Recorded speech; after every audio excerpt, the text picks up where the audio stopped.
Hello बेटा, I hope आप सभी अच्छे होंगे और आपको क्लास फर्स्ट जो है हमारी साइंस के चैप्टर 1 की पसंद आई होगी। तो आज हमारी क्लास सेकेंड है, जिसका जो हमारा टॉपिक रहेगा वो मेनली रहेगा बेटा रासायनिक समीकरणों को कैसे संतुलित किया जाता है। तो चलिए जल्दी से टॉपिक को शुरू करते हैं और आगे बढ़ते हैं। तो सबसे पहले बेटा हम बात करेंगे समीकरणों को संतुलित करने के चरण दर चरण विधि यानी कि स्टेप बाय स्टेप मेथड की। तो सबसे पहले जो हमारे एग्जाम्पल्स रहेंगे बेटा वो आसान एग्जाम्पल्स रहेंगे। बाद में हम कॉम्प्लेक्स एग्जाम्पल्स पे आएंगे यानी कि जटिल उदाहरणों पे आएंगे। तो यहाँ से हम इस स्लाइड से सिर्फ और सिर्फ स्टेप्स के बारे में सीखेंगे, ठीक है। देन लास्ट में हम इस कॉम्प्लेक्स इक्वेशन के ऊपर आएंगे। तो पहला जो स्टेप रहेगा बेटा हमारा वो रहेगा किसी भी अभिक्रिया के लिए कंकाली समीकरण लिखना यानी कि असंतुलित समीकरण लिखना। फिर उसमें लेफ्ट हैंड साइड और राइट हैंड तीर के लेफ्ट हैंड साइड और राइट हैंड साइड यानी कि अभिकारक और उत्पादों में परमाणुओं की संख्या नापना और फिर चेक करना कि क्या समीकरण पहले से ही संतुलित तो नहीं है, ठीक है। देन उसके बाद अगर समीकरण संतुलित नहीं है तो सबसे पहले हमें जटिल यौगिक के सूत्र को देखना है, उसके अंदर जितने भी तत्व हैं उनको बैलेंस करना है, ठीक है। देन उसके बाद जो हमारे शेष बच गए होंगे तत्व उनके परमाणुओं को बैलेंस करना है और लास्ट में हमें बेटा समीकरण को वेरीफाई करना है कि क्या हमारा समीकरण जो है वो बैलेंस हो चुका है कि नहीं हो चुका, यानी कि तत्वों के परमाणु की संख्या अभिकारक और उत्पादों में बराबर है या नहीं है, ठीक है। तो सबसे पहला एग्जाम्पल जो रहेगा बेटा वो हमारा रहेगा हाइड्रोजन गैस और ऑक्सीजन गैस के मिलने से पानी बनता है, ये आप सभी को पता है। तो इसके लिए हम सबसे पहले क्या लिखेंगे बेटा, एक कंकाली समीकरण। तो वो हमारा क्या हो जाएगा, H2 plus O2 gives H2O, क्योंकि हमें पता है हाइड्रोजन जो है और ऑक्सीजन जो है वो गैस के एक अणु के रूप में रहते हैं और पानी जो है वो यौगिक है तो वो भी एक अणु के रूप में रहेगा। तो यहाँ पर हाइड्रोजन का एक अणु ऑक्सीजन का एक अणु मिल करके पानी का एक अणु बनाते हुए दिखाई दे रहे हैं, ठीक है। अब इसको चेक कर लेते हैं, क्या परमाणु की संख्या हाइड्रोजन और ऑक्सीजन के परमाणु की संख्या अभिकारक और उत्पाद में बराबर है या नहीं। तो अगर हम तीर से लेफ्ट हैंड साइड में अभिकारक में देखें तो हाइड्रोजन के परमाणु की संख्या कितनी है बेटा, 2 है। ऑक्सीजन के परमाणु की संख्या कितनी है, वो भी 2 है। लेकिन अगर हम उत्पाद में हाइड्रोजन और ऑक्सीजन के परमाणु की संख्या देखें तो वो कितनी है बेटा, हाइड्रोजन की तो 2 है लेकिन ऑक्सीजन की 1।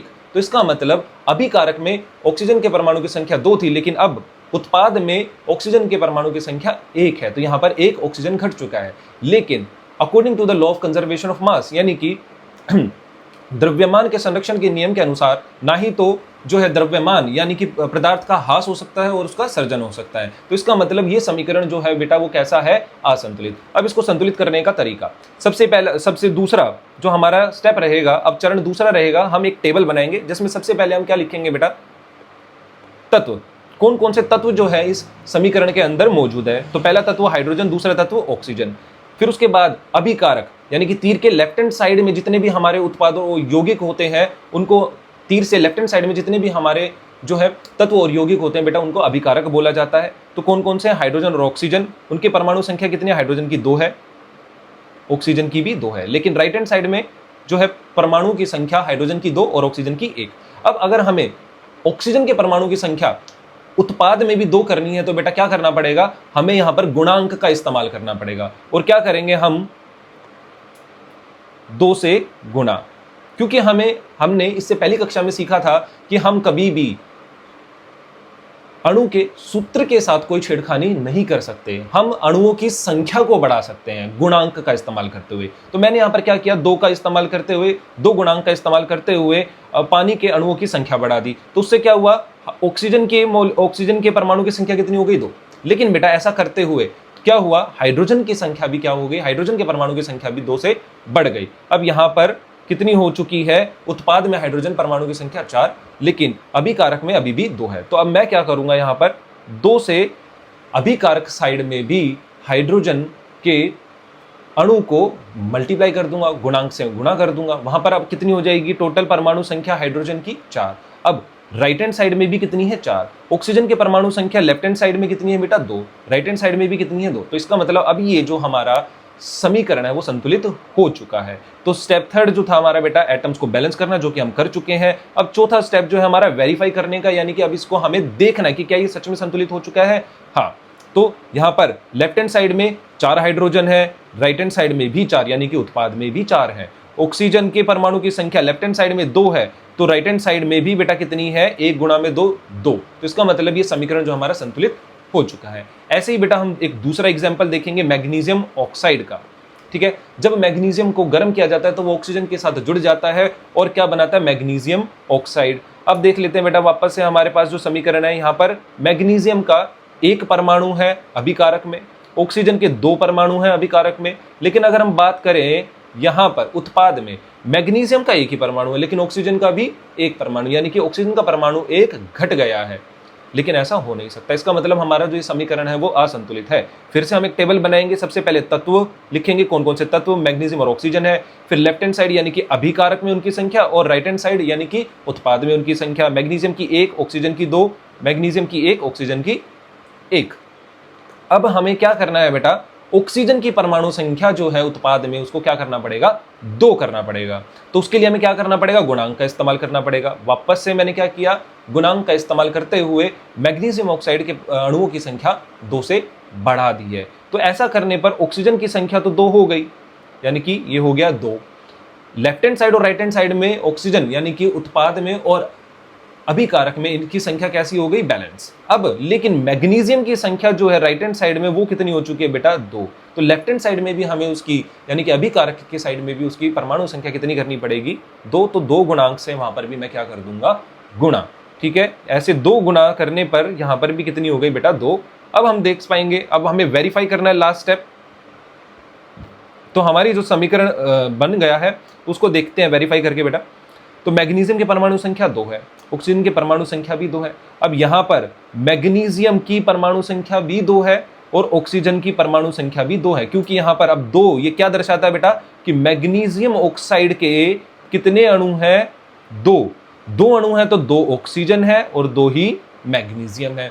तो ये हमारी जो अभिक्रिया का समीकरण है वो संतुलित हो चुका है। अब आपको सारे के सारे समीकरण बेटा ऐसे ही आगे जाकर के संतुलित करने हैं। एक और एग्जांपल देख लेते हैं बेटा जल्दी से। जब सोडियम को क्लोरीन के साथ मिलाया जाता है तो क्या बनता है बेटा, सॉल्ट सोडियम क्लोराइड। अब इसमें देख लेते हैं हमारे परमाणु संख्या कितनी है। तो अगर हम ध्यान से देख पाए तो सोडियम की जो संख्या है, सोडियम के परमाणु संख्या जो अभिकारक में 1 है और उत्पाद में भी 1 है। लेकिन क्लोरीन की जो परमाणु संख्या है अभिकारक में 2 और उत्पाद में 1। तो इसका मतलब क्लोरीन के परमाणु संख्या हमें बैलेंस करनी पड़ेगी। तो सबसे पहले क्या करेंगे, वापस से टेबल बनाएंगे, तत्वों की संख्या लिखेंगे, सोडियम और क्लोरीन, और फिर लेफ्ट हैंड साइड और राइट हैंड साइड यानी कि अभिकारक और उत्पाद में उनकी परमाणु संख्या लिखेंगे। 1 1 यानी कि ये बैलेंस है, क्लोरीन की 2 और 1 यानी कि ये बैलेंस नहीं है, इसको बैलेंस करना है। तो इसको बैलेंस करने के लिए हमें गुणांक का इस्तेमाल करना पड़ेगा। यहाँ पे मैंने 2 से गुणा किया तो अब ये 2 बराबर 2 बैलेंस हो गया बेटा। ठीक है, क्लोरीन तो इसका मतलब अब बैलेंस हो चुका है। लेकिन यहाँ पर जैसे ही मैं यहाँ पर 2 गुणांक का इस्तेमाल करता हूँ तो सोडियम भी बढ़कर के कितना हो जाता है, 2। तो इसका मतलब अभिकारक साइड में मुझे सोडियम को भी 2 गुना पड़ेगा। तो यहां पर भी 2 से गुणा। तो हमारी फाइनल इक्वेशन जो आएगी 2Na + Cl2 बराबर 2NaCl। एक ऐसा ही एक और एग्जाम्पल बेटा एल्यूमिनियम ऑक्साइड का। जब एल्यूमिनियम ऑक्सीजन के साथ अभिक्रिया करता है तो क्या बनाता है, एल्यूमिनियम का ऑक्साइड। अब आप क्लियरली देख पाओगे कि जो एल्यूमिनियम की परमाणु संख्या है अभिकारक में 1 है, उत्पाद में 2 है, और ऑक्सीजन की परमाणु संख्या जो है अभिकारक में 2 है और उत्पाद में 3। तो इसका मतलब हमें दोनों को ही क्या करना पड़ेगा, बैलेंस। तो उसके लिए वापस से हमने टेबल बनाई जिसमें हमने पहले तत्वों की चिन्ह लिखे, एल्यूमिनियम और ऑक्सीजन, फिर उनकी परमाणु संख्या लिखी। अभिकारक में कितनी थी, लेफ्ट हैंड साइड में 1, ऑक्सीजन की 2। फिर उसके बाद हमने राइट हैंड साइड यानी कि उत्पाद में उनकी परमाणु संख्या लिखी 2 और 3, ऑक्सीजन की 3, यानी कि दोनों ही क्या है, बराबर नहीं है। तो सबसे पहले हम देखते हैं कि सबसे ज्यादा परमाणु संख्या किसकी है बेटा, ऑक्सीजन की 3। अब मैं कैसे भी करके इसको अभिकारक की साइड में 3 नहीं बना सकता, है ना। तो अब मुझे क्या करना होगा, ऑक्सीजन की परमाणु संख्या अगर मुझे बढ़ानी है तो मैं कितने से बढ़ा सकता हूं बेटा, या तो लेफ्ट हैंड साइड में, या तो मैं यहां पर 2 गुणांक का इस्तेमाल कर सकता हूं। ठीक है, 2 का कर दूंगा तो यहां पर 4 हो जाएगा, तो भी वो 3 नहीं बनेगा। ठीक है, अगर मैं यहां पर 3 से गुणा कर दूं बेटा अभिकारक साइड में,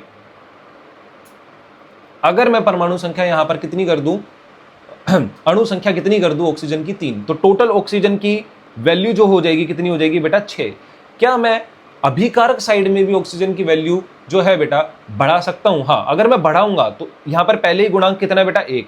तो इसका मतलब 1 से तो नहीं कर सकते हम। अगर मैं यहां पर 2 गुणांक कर दूं तो अब ऑक्सीजन की संख्या कितनी हो जाएगी, 2 गुणा में 3 बराबर 6। तो इसका मतलब ऑक्सीजन तो बेटा हमारे बैलेंस हो गए हैं। अब बात आती है एल्यूमिनियम के ऊपर। अब बेटा जब हमने यहाँ पर दो गुणांक का इस्तेमाल किया तो एल्यूमिनियम के अणुओं की संख्या या परमाणुओं की संख्या कितनी हो गई, बढ़कर के 2 गुणा में 2 बराबर 4।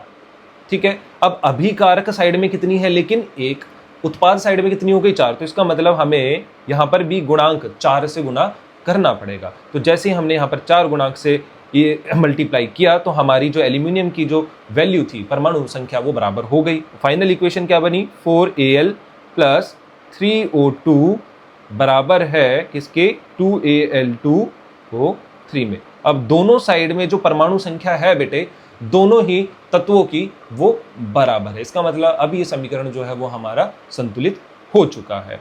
ठीक है, तो ये कुछ उदाहरण थे हमारे। अब बात कर लेते हैं कुछ एग्जाम्पल्स की जो कि आपको करने हैं। पहला एग्जाम्पल जो रहेगा बेटा हमारा वो रहेगा मीथेन का जलना। ठीक है, ये आपको खुद से ट्राई करके देखना है, इसको संतुलित करके देखना है। यहाँ पर हालांकि मैंने जो है संतुलित समीकरण लिखा हुआ है उसको चेक करना है। ऐसे ही एक और जो हमारा समीकरण है उसको आपको चेक करना है और आपको ट्राई करके देखना और चेक करना है आंसर।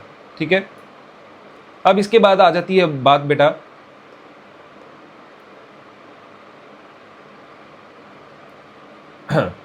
हमारे उस एग्जाम्पल की जो कि हमें बुक में दिया हुआ है। तो इस एग्जाम्पल को करके देखते हैं। तो सबसे पहले यहाँ पर क्या दिया हुआ है, आयरन जो है यानी कि लोहा जो है वो स्टीम के साथ यानी कि भाप यानी कि पानी के साथ अभिक्रिया करके क्या बना रहा है, लोहे का सेकंड थर्ड ऑक्साइड और साथ में हाइड्रोजन गैस जो है वो निकल रही है। तो इसका सबसे पहले कंकाली समीकरण हम लिख लेते हैं। तो कंकाली समीकरण जो होगा वो हमारा ये रहेगा। अब देखते हैं परमाणुओं की संख्या। तो सबसे पहले टेबल बना लेंगे। तो कौन कौन से तत्व जो है इस अभिक्रिया में शामिल हो रहे हैं, लोहा, हाइड्रोजन और ऑक्सीजन, यानी कि 3। अब लेफ्ट हैंड साइड यानी कि रिएक्टेंट साइड और प्रोडक्ट साइड में इनकी परमाणु संख्या देखेंगे। तो जैसे ही हम लोहे की परमाणु संख्या देखते हैं, राइट हैंड साइड में कितनी है बेटा 1, जबकि राइट हैंड साइड में कितनी है 3। ऐसे ही हाइड्रोजन की परमाणु संख्या लेफ्ट हैंड साइड में 2 और राइट हैंड साइड में भी 2। ठीक है, ऑक्सीजन की परमाणु संख्या 1 और राइट हैंड साइड में 2। तो इसका मतलब हाइड्रोजन तो बैलेंस है लेकिन ऑक्सीजन और आयरन जो है बेटा वो दोनों बैलेंस नहीं है। ठीक है, तो सबसे पहले हम ऑक्सीजन को बैलेंस करने की कोशिश करेंगे। ऑक्सीजन को जैसे ही मैं बैलेंस करता हूं, यानी कि उत्पाद में कितने हैं 4 और यहां पर कितने हैं बेटा अभिकारक में 2। तो इसका मतलब मुझे कैसे भी करके वहां पर 4 बनाने, और 4 बनाने तो इसका मतलब मुझे गुणांक से भी कितना लेना पड़ेगा बेटा 4 ही। ठीक है, तो जैसे ही मैंने गुणांक यहाँ पर 4 लिया तो ऑक्सीजन की परमाणु संख्या अभिकारक में 4 हो गई। इसका मतलब ऑक्सीजन हमारा बैलेंस हो चुका है। अब दूसरा तत्व, जैसे कि यहाँ पर जैसे ही मैंने गुणांक 4 लिया तो हाइड्रोजन की परमाणु संख्या कितनी हो जाएगी बेटा 8, 4 दूनी 8, लेकिन यहाँ पर कितनी थी बेसिकली सिर्फ और सिर्फ 2। तो इसका मतलब मुझे इसको 4 दूनी 8 यानी कि इसको 8 बनाना है तो कितने से गुणा करना पड़ेगा बेटा 4 से। 4 दूनी 8, 4 दूनी 8 यानी कि अब हाइड्रोजन भी बराबर है। लेकिन अब क्या बच गया, सिर्फ और सिर्फ हमारा लोहा। लोहे की परमाणु संख्या कितनी है राइट हैंड साइड में 3, लेकिन लेफ्ट हैंड साइड में यानी कि अभिकारक की साइड में सिर्फ और सिर्फ 1 है। तो इसका मतलब मुझे उसको कितने से गुणा करना पड़ेगा बेटा लेफ्ट हैंड साइड में 3 से।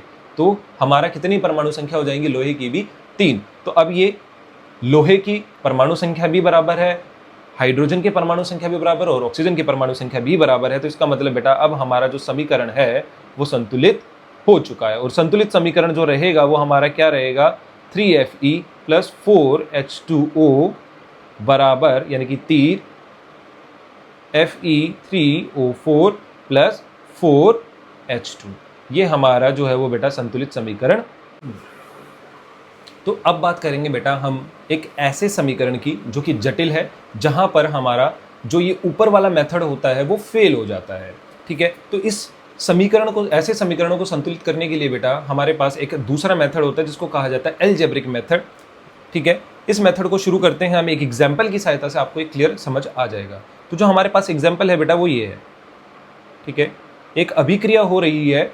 ठीक है, KMnO4 और HCl एसिड को क्या कर दिया जाता है, आपस में मिला दिया जाता है। उनके मिलाने से क्या बनता है बेटा KCl, MnCl2, H2O और Cl2। ठीक है, हमें जस्ट समीकरण के ऊपर ध्यान देना है। ठीक है, अब ऐसे समीकरण को संतुलित करने के लिए बेटा हम खुद से क्या मान लेते हैं, गुणांक।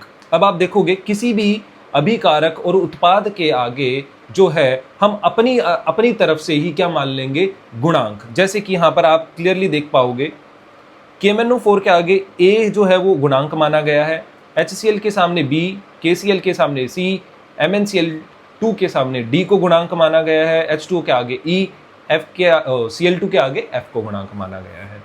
अब आप कहोगे कि सर ये क्या है, तो बेटा हमने, अगर मैं आपसे कहूँ KMnO4, इसका मतलब क्या है, KMnO4 का एक अणु। अगर मैं कहूँ बेटा आपको कि इसका मतलब क्या है, आप कहोगे सर KMnO4 के 2 अणु। अगर मैं बेटा इसको ऐसे लिख देता हूँ तो आप कहोगे कि सर KMnO4 के 3 अणु हैं। तो बेटा अगर मैं इसको ऐसे लिख देता हूँ तो इसका मतलब क्या हुआ, तो आप कहोगे कि बेटा KMnO4 के सर A अणु हैं। तो इतनी सी बात आपको समझ में आ गई होगी। अब हमें क्या करना है बेटा, सेकंड स्टेप में हर एक तत्व के लिए एक इक्वेशन को सेटअप करना है। अब वो इक्वेशन सेटअप कैसे करते हैं उसको वन बाय वन देख लेते हैं। सबसे पहले potassium, manganese, oxygen, hydrogen and chlorine, इन तीनों तत्वों को लिखा। अब वन बाय वन इनके लिए हम एक इक्वेशन सेटअप करते चले जाएंगे। हमें पता है कि जो अभिक्रिया है वो तभी संतुलित मानी जाएगी जब पोटेशियम के परमाणु संख्या लेफ्ट हैंड साइड में भी और राइट हैंड साइड में भी क्या होंगे बेटा, बैलेंस होंगे। अब हमें क्या करना है, पोटेशियम के यानी कि हमारे के परमाणु संख्या जो है लेफ्ट हैंड साइड में और राइट हैंड साइड में दोनों को बराबर कर देना है बस, ठीक है। तो वही करेंगे। अब मुझे आप बताओ, लेफ्ट हैंड साइड में KMnO4 के आगे A लिखा हुआ है, तो इसका मतलब पोटेशियम की परमाणु संख्या कितनी हुई, कोई भी बता सकता है कि सर यहां पर क्योंकि 1 है तो A गुणा में 1, ये तो हो गई A गुणा में 1, ये तो हो गई सर लेफ्ट हैंड साइड में परमाणु संख्या। अब क्या कोई मुझे बता सकता है कि राइट हैंड साइड यानी कि उत्पाद में K की संख्या, K की परमाणु संख्या कितनी है? हाँ, तो यहाँ पर CkCl लिखा हुआ है, तो यहाँ पर परमाणु संख्या जो रहेगी राइट हैंड साइड में बेटा वो कितनी रहेगी, C गुणा में 1। तो क्या मैं A और C को अगर बराबर कर दूं तो पोटेशियम के परमाणु की संख्या उत्पाद और अभिकारक में बराबर हो जाएगी?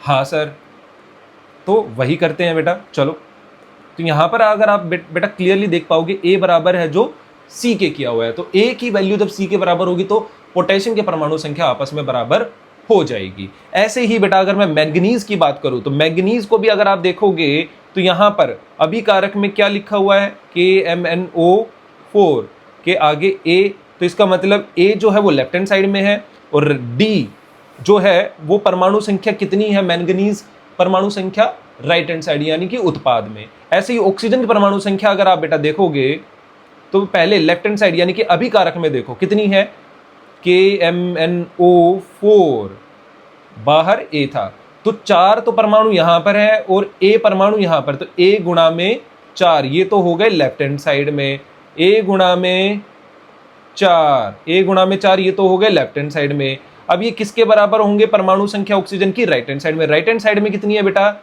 H2O में ही है, कितनी है 1 ऑक्सीजन, और उसके आगे गुणांक कितना है E गुणा में 1, तो कितना हो गया E।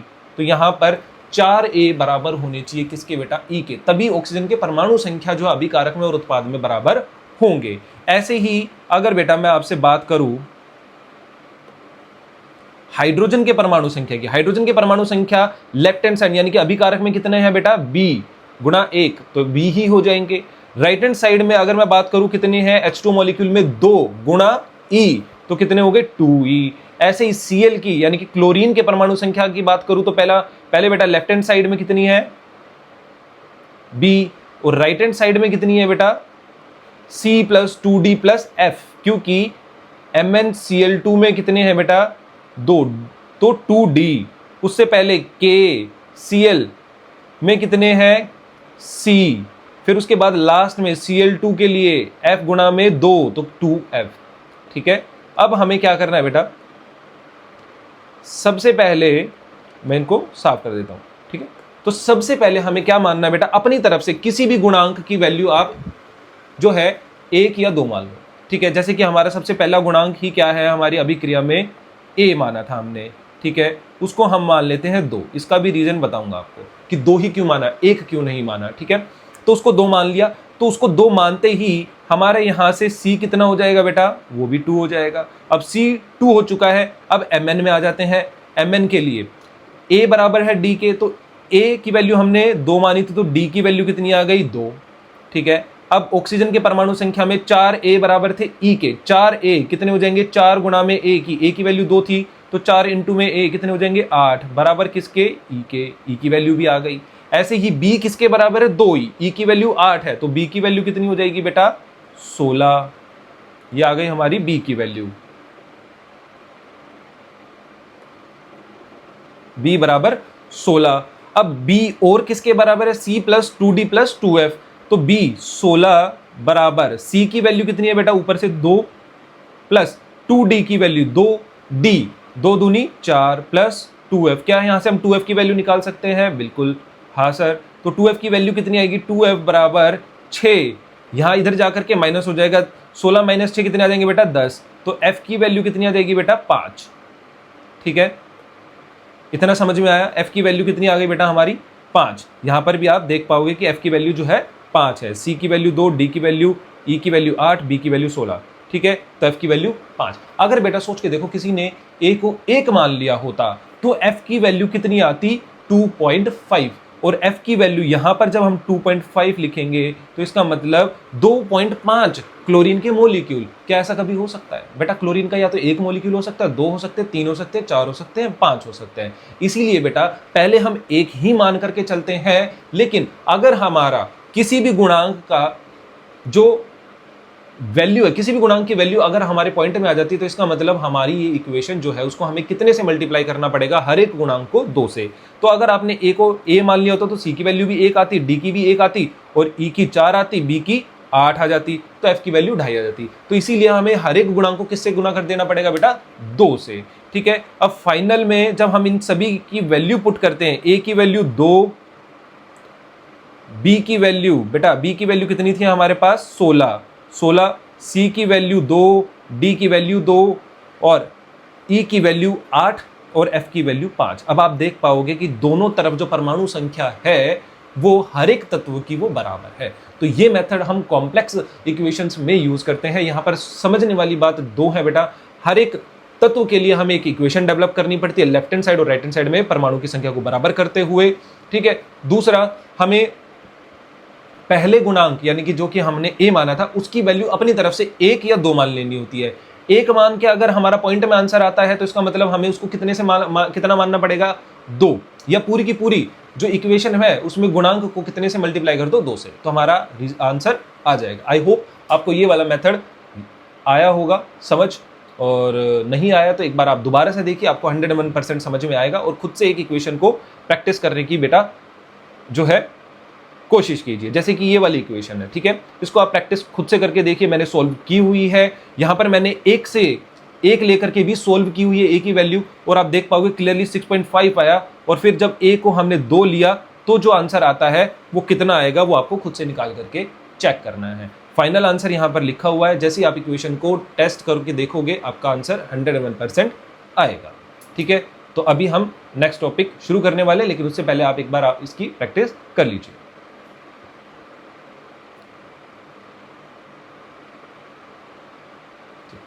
तो जो हमारा अगला टॉपिक रहेगा बेटा वो रहेगा रासायनिक अभिक्रियाओं के प्रकार। तो बेसिकली इस चैप्टर के अंदर हमें रासायनिक अभिक्रियाओं के प्रकार जो पढ़ने हैं वो मुख्य रूप से 5 प्रकार पढ़ने हैं। सबसे पहला संयोजन अभिक्रिया, वियोजन अभिक्रिया, विस्थापन अभिक्रिया, द्विविस्थापन अभिक्रिया और रिडॉक्स अभिक्रिया। तो 1 बाय 1 शुरू करते हैं। सबसे पहला जो हमारा रहेगा दैट इज कॉल्ड संयोजन अभिक्रिया। संयोजन अभिक्रिया कैसी होती है, परिभाषा पढ़ लेते हैं। एक ऐसी अभिक्रिया जिसमें 2 या 2 से अधिक अभिकारक मिल करके एकल उत्पाद बनाते हैं, यानी कि ऐसी अभिक्रिया जिसमें 2 या 2 से ज्यादा अभिकारक हैं और वो आपस में जुड़ रहे हैं। और बेटा हमें पता है जब भी कोई चीज जुड़ती है तो बड़ी चीज बनती है। ठीक है, तो जब 2 अभिकारक A और B आपस में जुड़ रहे हैं तो AB एक सिंगल उत्पाद हमारा बनता है। ऐसी अभिक्रिया को क्या कहा जाता है बेटा, संयोजन। संयोजन का मतलब होता है कॉम्बिनेशन, यानी कि ये कैसी रिएक्शन है, कॉम्बिनेशन रिएक्शन। इसमें सबसे पहला उदाहरण हम पढ़ लेते हैं जो कि हमारा रहेगा तत्व और तत्व के बीच में। जब 2 या 2 से ज्यादा तत्व आपस में जुड़ते हैं तो एक यौगिक बनता है बेटा। ठीक है, तो उत्पाद हमारा हमेशा क्या बनता है, यौगिक। उदाहरण के रूप में जब हम मैग्नीशियम फीते को क्या करते हैं, गर्म, तो वो ऑक्सीजन के साथ क्या कर जाता है, अभिक्रिया, यानी कि उसके साथ जुड़ता है और क्या बनाता है, मैग्नीशियम ऑक्साइड। ठीक है, अवलोकन, हमें ऑब्जर्वेशन में क्या देखने को मिलता है, बहुत ही तेज व्हाइट लाइट मिलती है बेटा, और एक व्हाइट कलर का पाउडर जो है वो मिल जाता है, that is called magnesium oxide. सफेद पाउडर जो कि मैग्नीशियम ऑक्साइड होता है। और साथ ही साथ में ऊष्मा और प्रकाश तो हमारा बाहर निकलते ही निकलते हैं। तो ये कैसी अभिक्रिया जिसमें बेटा मैग्नीशियम ऑक्सीजन के साथ जुड़ करके मैग्नीशियम ऑक्साइड बना रहा है, संयोजन अभिक्रिया। ऐसे ही जब एक तत्व यौगिक के साथ जुड़ता है तो नया यौगिक बनता है। उसका उदाहरण पढ़ लेते हैं बेटा। कार्बन मोनोऑक्साइड जब ऑक्सीजन के साथ जुड़ती है तो बेटा क्या बनाती है? Carbon dioxide. ठीक है, कार्बन मोनोऑक्साइड के ऑक्सीजन के साथ जुड़ने से क्या बनती है? Carbon dioxide. ये क्या है? यहां पर जो कार्बन मोनोऑक्साइड थी वो हमारा क्या था? यौगिक। और ऑक्सीजन जो थी वो क्या था? हमारा तत्व। तत्व और यौगिक जुड़े तो एक नया यौगिक बना, जिसका हमने उदाहरण पढ़ लिया। तो अब बात करते हैं बेटा कि जो तत्व और यौगिक है या तत्व तत्व आपस में क्यों जुड़ते हैं। तो बेटा तत्व और तत्व या तत्व यौगिक जुड़ करके नया यौगिक क्यों बनाते हैं? क्योंकि वो क्या होना चाहते हैं? स्टेबल, स्थिर होना चाहते हैं। वो अपनी आखिरी कक्षा में 8 इलेक्ट्रॉन्स को पाना चाहते हैं ताकि वो क्या हो जाए? स्थिर हो जाए। इसीलिए जो अलग अलग तत्व और यौगिक होते हैं वो आपस में जुड़ते हैं और अभिक्रिया करते हैं। आई होप आपको समझ में आया होगा। ठीक है, संयोजन और ऊष्माक्षेपी अभिक्रिया। अब एक ऐसा उदाहरण और तीसरा प्रकार संयोजन अभिक्रिया का जो कि एक यौगिक और यौगिक के बीच में होता है।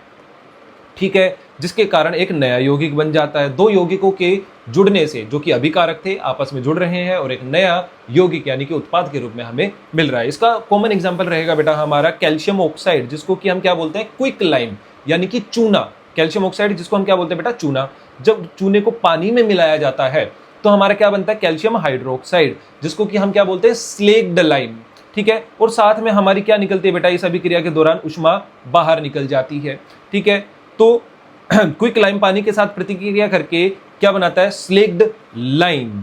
ठीक है, जिसको कैल्शियम हाइड्रोक्साइड बोला जाता है। यह अभिक्रिया कैसी है बेटा? यह अभिक्रिया ऊष्माक्षेपी अभिक्रिया। ऊष्माक्षेपी अभिक्रिया यानी कि एक्सोथर्मिक रिएक्शन। कैसी रिएक्शन होती है? जिसमें ऊष्मा बाहर निकलती है, वातावरण में निकल जाती है। ठीक है, एक रिएक्शन एक अभिक्रिया के दौरान यह अभिक्रिया भारी मात्रा में ऊष्मा छोड़ती है और ऐसी अभिक्रियाएं जो ऊष्मा छोड़ती हैं बाहर, उनको क्या कहा जाता है? ऊष्माक्षेपी अभिक्रियाएं कहा जाता है। वास्तविक जीवन में इनका उपयोग कहां पर होता है बेटा? घर में हम जब बेसिकली व्हाइट वॉश करा रहे होते हैं तो किसका इस्तेमाल किया जाता है? बेसिकली हमारे कैल्शियम हाइड्रोक्साइड यानी कि स्लेक्ड लाइम का। ठीक है, अब बात करते हैं यहाँ पर संयोजन अभिक्रिया के अधिक उदाहरण। और उदाहरण कौन कौन से होंगे बेटा संयोजन अभिक्रिया के? यहाँ पर आप देखोगे अमोनिया गैस HCl यानी कि हाइड्रोक्लोरिक अम्ल के साथ मिल करके अमोनियम क्लोराइड बना रहा है। पानी का उदाहरण, हाइड्रोजन गैस और ऑक्सीजन गैस आपस में मिलते हैं तो क्या बनता है हमारा? पानी। हेबर प्रोसेस, जिसमें नाइट्रोजन गैस और हाइड्रोजन गैस आपस में मिलकर के क्या बनाते हैं? अमोनिया, जिसको क्या बोला जाता है? हेबर प्रक्रिया। ये उर्वरक के लिए बहुत जरूरी होती है, उर्वरक बनाने के लिए। ठीक है बेटा, तो आई होप आपको जो है हमारी पहली अभिक्रिया जिसको संयोजन अभिक्रिया कहा जाता है वो समझ में आई होगी। अब हमारी जो दूसरी अभिक्रिया है जिसको हम बोलते हैं वियोजन अभिक्रिया, जिसको कि इंग्लिश में बोला जाता है डीकंपोजिशन रिएक्शन। अब आपको पता है बेटा वियोजन का मतलब क्या है? किसी चीज को तोड़ देना। ऐसी अभिक्रिया जिसमें एक अभिकारक टूट करके दो या दो से अधिक पदार्थ या उत्पाद बनाता है उसे क्या कहा जाता है बेटा? वियोजन अभिक्रिया। यहां पे आप देखोगे ए बी क्या है? एक अभिकारक है जो कि टूट रहा है दो अलग अलग नए उत्पादों में। तो ऐसी अभिक्रिया जिसमें एक अभिकारक टूट करके दो या दो से ज्यादा उत्पाद बनाता है उसको क्या कहा जाता है? वियोजन अभिक्रिया। और आपको पता है बेटा किसी चीज को तोड़ने के लिए हमें क्या देनी पड़ती है? ऊर्जा। तो वियोजन अभिक्रिया जितनी भी होती है बेटा उनके लिए हमें किसी न किसी प्रकार की ऊर्जा देनी पड़ती है। अब ऊर्जा के सूत्र के आधार पर हमारी वियोजन अभिक्रिया जो होती है बेटा वो 3 प्रकार की होती है। पहली ऊष्मीय वियोजन अभिक्रिया। सबसे पहले हम पढ़ेंगे बेटा किसके बारे में? ऊष्मीय वियोजन अभिक्रिया। ऐसी वियोजन अभिक्रिया जिसमें ऊर्जा का जो सूत्र रहेगा वो हमारा क्या रहेगा बेटा? ऊष्मा यानी कि हीट। तो इसका सबसे पहला कॉमन एग्जांपल है बेटा फेरस सल्फेट के क्रिस्टल को जब हम गर्म करते हैं तो वो किस में बदल जाता है बेटा? फेरिक ऑक्साइड, और साथ ही साथ में सल्फर डाइऑक्साइड और सल्फर ट्राइऑक्साइड गैस जो है वो निकलती है। पहले जो हमारा फेरस सल्फेट यानी कि FeSO4 के क्रिस्टल्स होते हैं वो कैसे कलर के होते हैं बेटा? ग्रीन कलर के। जब उनको हीट किया जाता है तो पहले सफेद होंगे फिर वो ब्राउन कलर में बदल जाते हैं, और साथ ही साथ में सल्फर डाइऑक्साइड और सल्फर ट्राइऑक्साइड गैस जो है निकलती है। अब आप देख पा रहे हो यहाँ पर जो शुरुआत में अभिकारक था वो एक था और वो कितने उत्पादों में बदल रहा है? 3 उत्पादों में बदल रहा है। और किसकी सहायता से? ऊष्मा की सहायता से। तो इसी वजह से इसको किसका उदाहरण कहा गया है बेटा? ऊष्मीय वियोजन अभिक्रिया का। ऐसे ही एक और उदाहरण है कैल्शियम कार्बोनेट को जब बेटा हीट किया जाता है तो वो किस में टूट जाता है? कैल्शियम ऑक्साइड यानी कि चूने में, और साथ ही साथ में कार्बन डाइऑक्साइड गैस जो है वो बाहर निकल रही है। यहाँ पे आप क्लियरली देख पाओगे तीर का निशान बनाया। तीर का निशान हमने पहले पढ़ा था कि तीर का निशान अगर ऊपर है तो इसका मतलब कोई गैस निकल रही है। और कौन सी गैस निकल रही है इस अभिक्रिया में? Carbon dioxide gas. कैसे पता लगाओगे? जलती हुई तीली को उस टेस्ट ट्यूब के पास ले जाओ, अगर वो बुझ जाती है तो इसका मतलब वो गैस कौन सी होगी बेटा? कार्बन डाइऑक्साइड गैस होगी। या फिर उस गैस को कहां से पास कर दो बेटा?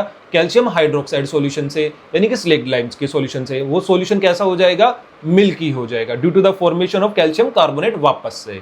ठीक है, तो आई थिंक आपको इतना समझ में आया होगा। कैल्शियम कार्बोनेट को क्या बोलते हैं बेटा? चूना पत्थर। चूना पत्थर को जब गर्म किया जाता है तो क्विक लाइम यानी कि हमारा चूना बनता है और साथ में कार्बन डाइऑक्साइड गैस बाहर निकल जाती है। अब बात करेंगे हम एक हमारे और महत्वपूर्ण अभिक्रिया के, जो कि ऊष्मीय वियोजन की एक और बहुत महत्वपूर्ण अभिक्रिया है, जिसको कहा जाता है लेड नाइट्रेट का ऊष्मीय वियोजन। लेड नाइट्रेट को बेटा जब गर्म किया जाता है तो क्या बनता है? Lead oxide. जैसे कि आप देख पा रहे होगे इस टेस्ट ट्यूब के अंदर जो है लेड नाइट्रेट लिया गया है पहले शुरुआत में। ठीक है, लेड नाइट्रेट कैसा होता है बेटा? शुरुआत में व्हाइट कलर का, लेकिन जब उसको गर्म किया जाता है तो धीरे धीरे धीरे वो येलो कलर का हो जाता है। किसकी वजह से? लेड ऑक्साइड के फॉर्मेशन की वजह से। और उसमें से ब्राउन कलर का धुआं निकल रहा होता है, गैस निकल रही होती है। वो कौन सी गैस होती है बेटा? हमारी नाइट्रोजन गैस। और साथ में ऑक्सीजन गैस भी मुक्त हो रही होती है। तो ऑक्सीजन, चलो नाइट्रोजन गैस का तो पता चल जाता है कि वो मुक्त हो रही है, दिखाई दे जाती है ब्राउन कलर की, लेकिन ऑक्सीजन गैस निकल रही है उसका कैसे पता चलता है? तो वापस से बेटा हम क्या लेते हैं? एक तिल्ली जो कि जली हुई है, अगर उसको टेस्ट ट्यूब के पास लेकर के जाएंगे तो वो क्या कर जाएगी? वापस से जलना शुरू हो जाएगी। ठीक है,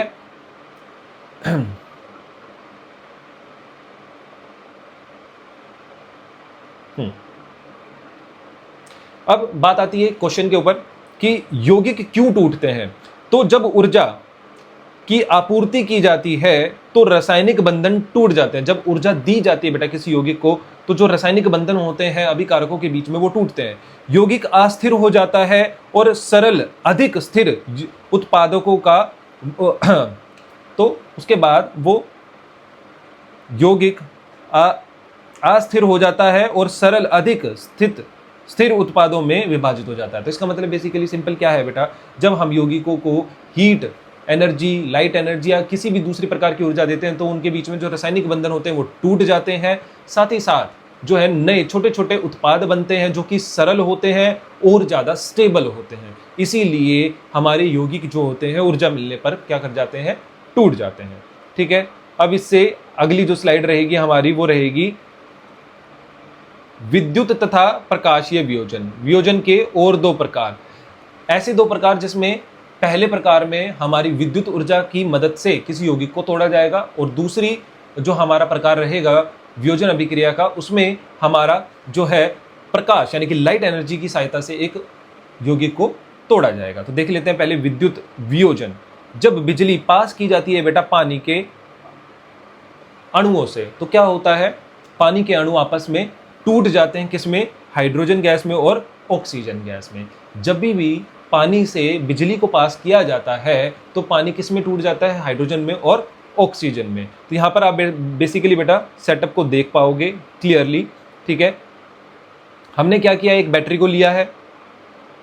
ठीक है, यहाँ पर एक बैटरी को लिया है। बैटरी के पॉजिटिव टर्मिनल को हमने एक कार्बन की या हमारे किसी मेटल की छड़ से कनेक्ट किया है जिसको हम क्या कहते हैं? एनोड। ठीक है, अब इस छड़ के ऊपर कैसा चार्ज आ जाएगा? अगर बैटरी के पॉजिटिव टर्मिनल से कनेक्ट किया गया है तो पॉजिटिव चार्ज आ जाएगा। ऐसे ही नेगेटिव टर्मिनल जो है बैटरी का वो एक दूसरे छड़ से कनेक्ट किया गया है जिसको क्या कहते हैं? कैथोड, क्योंकि उसके ऊपर कैसा चार्ज आ जाता है? नेगेटिव। जैसे ही हम स्विच ऑन करते हैं तो पानी के अंदर से करंट बहना शुरू हो जाता है। करंट बहेगा तो H2O जो है वो हाइड्रोजन H पॉजिटिव और O नेगेटिव आयंस में टूटना शुरू हो जाएगा। अब क्योंकि हाइड्रोजन के ऊपर पॉजिटिव चार्ज और ऑक्सीजन के ऊपर नेगेटिव चार्ज, और हमें पता है कभी भी सेम चार्ज एक दूसरे को अट्रैक्ट नहीं करता, वो एक दूसरे को दूसरे से दूर धकेलता है, और अपोजिट चार्ज जो होता है वो एक दूसरे को अपनी तरफ प्रतिकाशित करता है, खींचता है। तो क्योंकि हाइड्रोजन के ऊपर पॉजिटिव चार्ज और एनोड के ऊपर भी पॉजिटिव चार्ज है तो हाइड्रोजन एनोड के ऊपर नहीं जा सकता। तो हाइड्रोजन कहां जाकर के इकट्ठा होना शुरू हो जाता है बेटा? कैथोड के ऊपर। कैथोड से उसे क्या मिल जाता है? इलेक्ट्रॉन। जैसे ही इसको इलेक्ट्रॉन मिलेगा वो किस में बदल जाएगा? हाइड्रोजन के परमाणु में। और कहां पर इकट्ठा होता चला जाएगा? कैथोड के ऊपर या उस टेस्ट ट्यूब के अंदर। ऐसे ही ऑक्सीजन के ऊपर नेगेटिव चार्ज है तो वो कहां जाएगा? एनोड। एनोड से वहां एनोड के ऊपर वो अपना इलेक्ट्रॉन छोड़ देगा जो उसके ऊपर एक्स्ट्रा था, और किस में बदल जाएगा? ऑक्सीजन के परमाणु में, और वहां पर इकट्ठा होता रहेगा।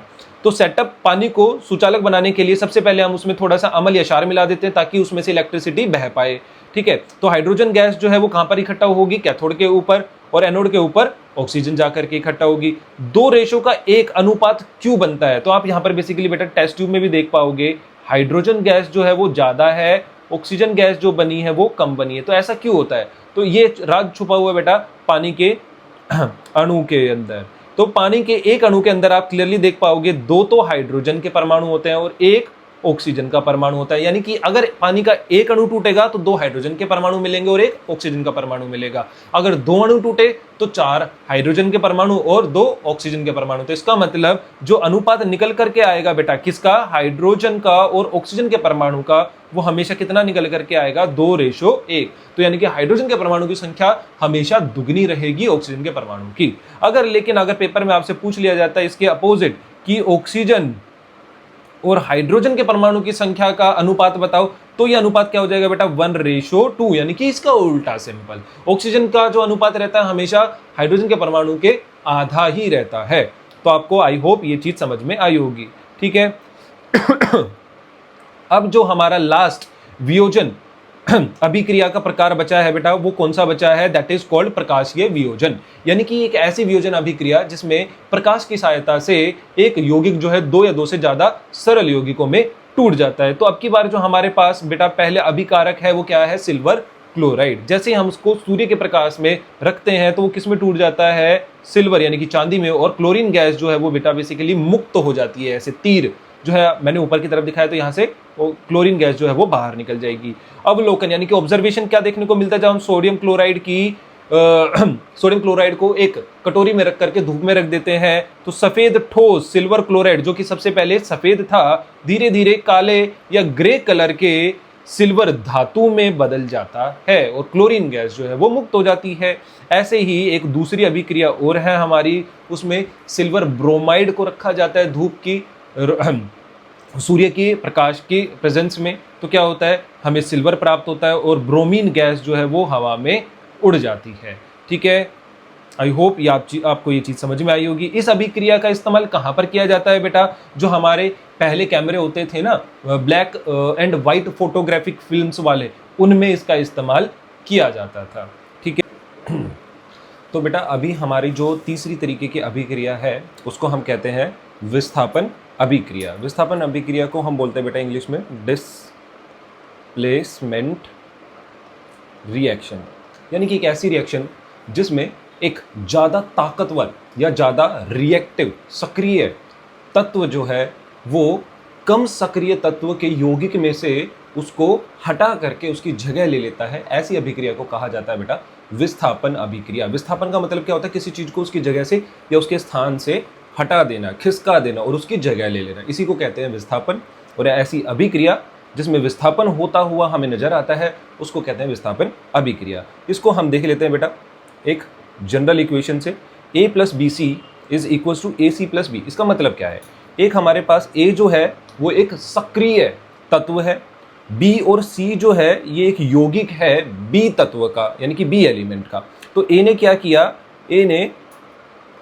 a तत्व ने B तत्व की जगह उसके यौगिक में से ले ली और उसको वहां से हटा दिया और बाहर निकाल दिया। क्यों, क्योंकि A जो है उससे ज्यादा ताकतवर था। अब हमें कैसे पता चलेगा कि सर, आपके माइंड में भी तो ये क्वेश्चन आ रहा होगा ना कि सर हमें कैसे पता चलेगा कि कौन सा तत्व जो है वो ज्यादा सक्रिय होता है, रिएक्टिव होता है, और कौन जो होता है वो कम सक्रिय होता है। तो बेटा हमारे पास एक सक्रियता श्रेणी होती है जिसको हम रिएक्टिविटी सीरीज कहते हैं, एलिमेंट्स यानी कि तत्व की, जो कि हमें पढ़नी होती है। उसको मैंने बहुत ही एक अच्छे तरीके से अरेंज करके आपके सामने प्रेजेंट किया है, जिसको आप मात्र एक सेंटेंस को रट लोगे तो आपको पूरी की पूरी सक्रियता श्रेणी जो है मात्र 1 मिनट के अंदर याद हो जाएगी। तो सबसे पहले बात कर लेते हैं, यहाँ पे आपको राइट हैंड साइड में बिल्कुल प्रॉपर दिखाई दे रहा हो एक टावर जिसमें सबसे ऊपर लिखा K देन Na। ये क्या है K का मतलब हम सबको पता है, ये किसका चिन्ह है बेटा पोटेशियम का। Na किसका चिन्ह होता है, सोडियम का। Ca किसका चिन्ह होता है, कैल्शियम का। तो जो सबसे ऊपर है ना बेटा टॉप पे, वो सक्रियता श्रेणी में सबसे टॉप पे, इसका मतलब ये सबसे ताकतवर है। और सबसे नीचे अगर आप देखोगे गोल्ड का सिंबल AU, ये किसका सिंबल होता है? गोल्ड का। तो ये इसका मतलब गोल्ड जो है वो सबसे कमजोर जो है एक तत्व है सक्रियता श्रेणी, यानी कि सक्रियता के आधार पर, रिएक्टिविटी के आधार पर किसी दूसरे तत्व के साथ। ठीक है, अब इसको याद कैसे करेंगे? तो बेटा इसको याद करने का बहुत ही आसान तरीका, अगर आप ये सेंटेंस याद कर लोगी तो आपको याद हो जाएगा।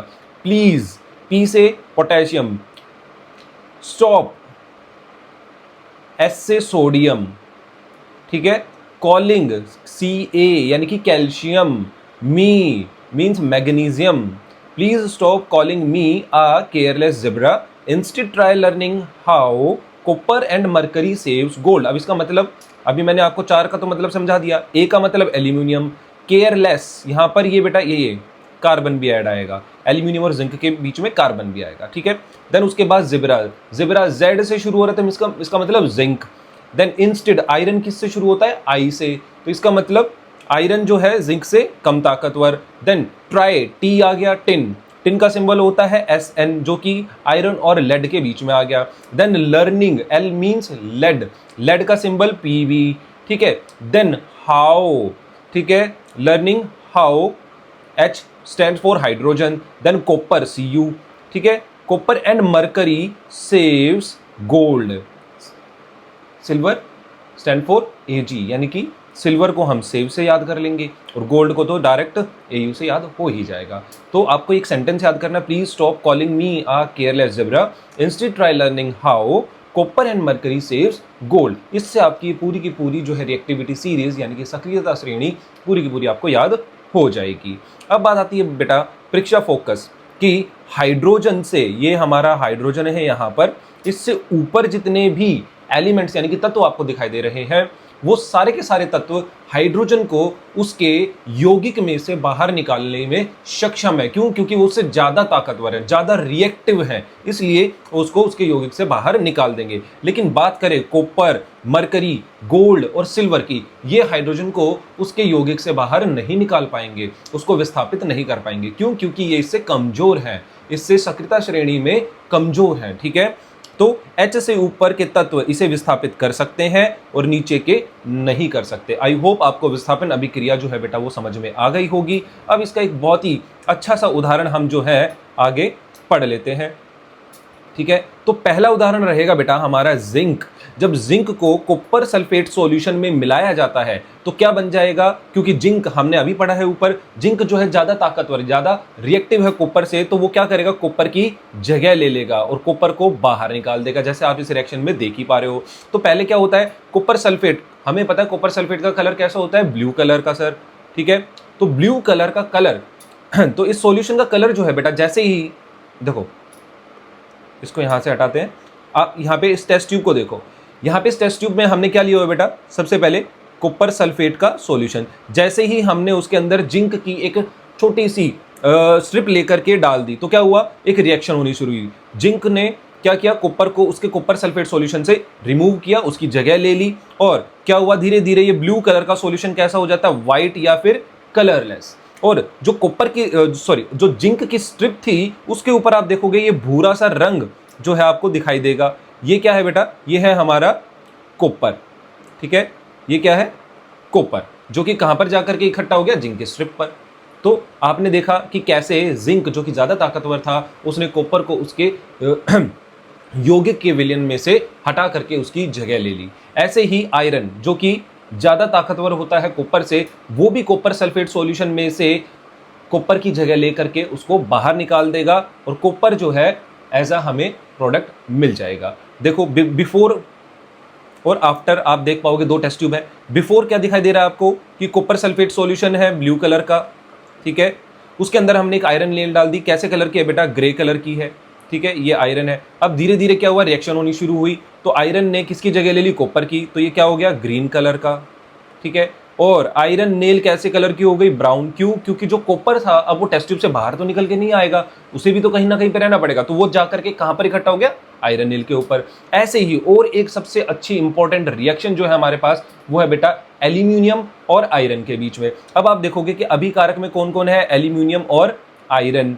ठीक है, यहां पे अब आप वापस से मैं आपको दिखा देता हूं कि सक्रियता श्रेणी में एल्यूमिनियम जो है बेटा, अगर आप देखोगे यहां पर एल्यूमिनियम जो है ये आयरन से ऊपर है, तो इसका मतलब एल्यूमिनियम जो है वो आयरन से ज्यादा ताकतवर है, ज्यादा सक्रिय है। तो इसका मतलब एल्यूमिनियम जो है बेटा वो आयरन को उसके यौगिक से बाहर निकाल करके उसकी जगह ले लेगा, और वही हुआ। देखो तीर के बाद यानी कि उत्पाद में आयरन बाहर आ गया और हमारे पास क्या बना, एल्यूमिनियम का ऑक्साइड। अब ये अभिक्रिया जो होती है ना बेटा, बहुत ही ज्यादा ऊष्माक्षेपी अभिक्रिया होती है। इसका मतलब ये बहुत ही ज्यादा ऐसी अभिक्रिया होगी जिसमें से बहुत ज्यादा मात्रा में हमारी ऊष्मा बाहर निकलती है। अब ये ऊष्मा क्या करेगी, जो लोहा है ना इसको क्या कर देगी, पिघला देगी, जिसकी वजह से जो हमें आयरन मिलता है इस अभिक्रिया के दौरान वो कैसी अवस्था में मिलता है बेटा, तरल अवस्था में।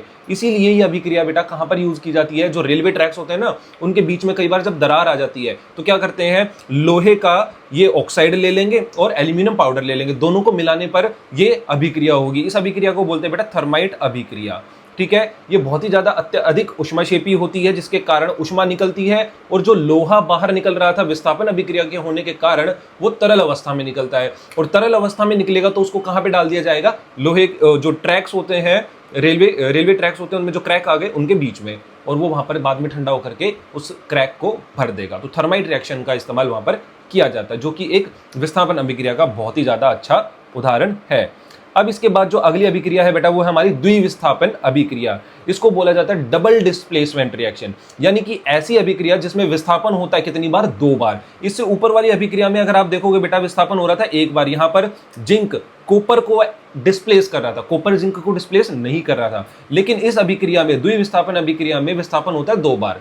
ठीक है, देख लेते हैं उदाहरण हमारे पास। मैंने सबसे पहले उदाहरण लिया बेटा यहां पर ये बेरियम क्लोराइड और सोडियम सल्फेट दोनों के विलयन को लेकर के टेस्ट ट्यूब में जब हम आपस में मिला देते हैं तो एक अभिक्रिया होती है। उस अभिक्रिया के दौरान क्या होता है बेटा, सोडियम जो कि ज्यादा सक्रिय तत्व है वो जाकर के बेरियम को क्या करेगा, डिस्प्लेस कर देगा। ठीक है, और बेरियम की जगह ले लेगा, और यहां से बेरियम उठ करके किसकी जगह ले लेगा, सोडियम की। तो विस्थापन कितनी बार हुआ बेटा, 2 बार। इसीलिए इस अभिक्रिया को क्या कहा जाता है, द्विविस्थापन अभिक्रिया। और इसको साथ ही साथ ये भी कहा जाता है कि इस अभिक्रिया में क्या होता है, आयनों का आदान और प्रदान, यानी कि आयन जो होते हैं, आयन्स अपनी जगह को क्या कर लेते हैं, बदल लेते हैं। जैसे कि यहां से BaCl2 Ba पॉजिटिव और Cl नेगेटिव में टूट जाएगा, और यहाँ पर सोडियम सल्फेट Na पॉजिटिव और SO4 नेगेटिव में टूट जाएगा।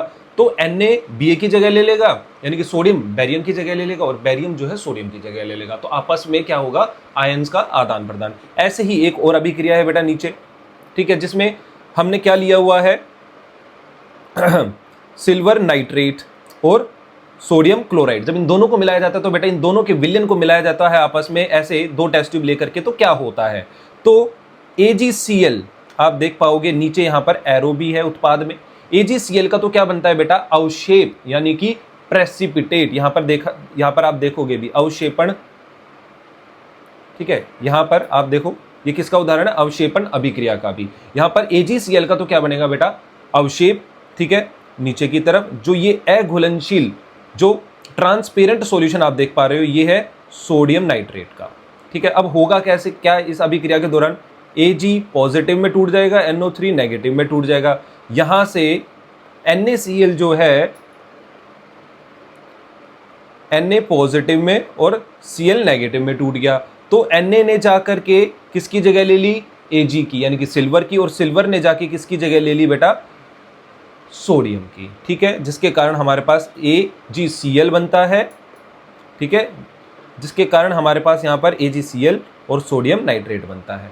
ठीक है, इसके बाद उदासीनकरण। उदासीनकरण भी हमारी द्विविस्थापन अभिक्रिया का ही उदाहरण है बेटा। यहां से आप देखोगे सोडियम हाइड्रोक्साइड में से Na पॉजिटिव और OH नेगेटिव में टूट जाएगा, और HCl H पॉजिटिव में और Cl नेगेटिव में टूट जाएगा। सोडियम बेटा क्या करेगा, यहां से सोडियम जाकर के किसकी जगह ले लेगा, हाइड्रोजन की, क्योंकि सोडियम जो है हाइड्रोजन से ज्यादा सक्रिय है, तो उसको वहां से विस्थापित कर देगा। अब हाइड्रोजन यहां से उठ करके कहां चला जाएगा, OH के पास, ये सोडियम की जगह ले लेगा। तो विस्थापन कितनी बार हुआ बेटा, 2 बार। फाइनल प्रोडक्ट हमारे पास क्या बनेगा, NaCl एंड H2O इनके कंबाइन करने से।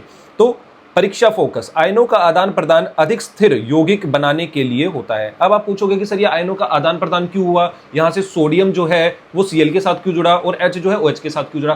क्योंकि बेटा और ज्यादा स्टेबल हमारे यौगिक बन सके, इसीलिए ये अभिक्रिया हुई, अदरवाइज नहीं होती। ठीक है, अब हम इससे आगे बढ़ते हैं। अगली प्रकार की अभिक्रिया जिसे कहा जाता है बेटा ऊष्माक्षेपी अभिक्रिया, जिसको इंग्लिश में एक्सोथर्मिक अभिक्रिया भी कहा जाता है, एक्सोथर्मिक रिएक्शन भी कहा जाता है। ऐसी अभिक्रिया जिसके दौरान ऊर्जा का क्या होता है, उत्सर्जन, ऊर्जा बाहर निकलती है। जिन अभिक्रियाओं में ऊर्जा बाहर निकलती है उनको क्या कहा जाता है बेटा, ऊष्माक्षेपी अभिक्रिया। जैसे कि उदाहरण के रूप में दहन, जब आप किसी चीज को जलाते हो तो क्या होती है, ऊष्मा निकलती है। लकड़ी को जलाते हो गर्मी बाहर निकलती है, या फिर अपने घर में एलपीजी को निकालते हो तो क्या निकलती है बाहर, ऊष्मा। ऐसी अभिक्रिया जिससे सराउंडिंग परिवेश में ऊर्जा बाहर निकलती है उसको कहा जाता है ऊष्माक्षेपी अभिक्रिया। रेस्पिरेशन, जब हम शोषण करते हैं तो ग्लूकोज किस में टूट जाता है बेटा, कार्बन डाइऑक्साइड और पानी में। साथ ही साथ क्या निकलती है, ऊर्जा, ऊर्जा बाहर निकलती है जिस अभिक्रिया से, उसको क्या कहा जाता है, ऊष्माक्षेपी अभिक्रिया। ऐसे ही चूना और पानी को जब मिलाया जाता है तो हीट निकलती है।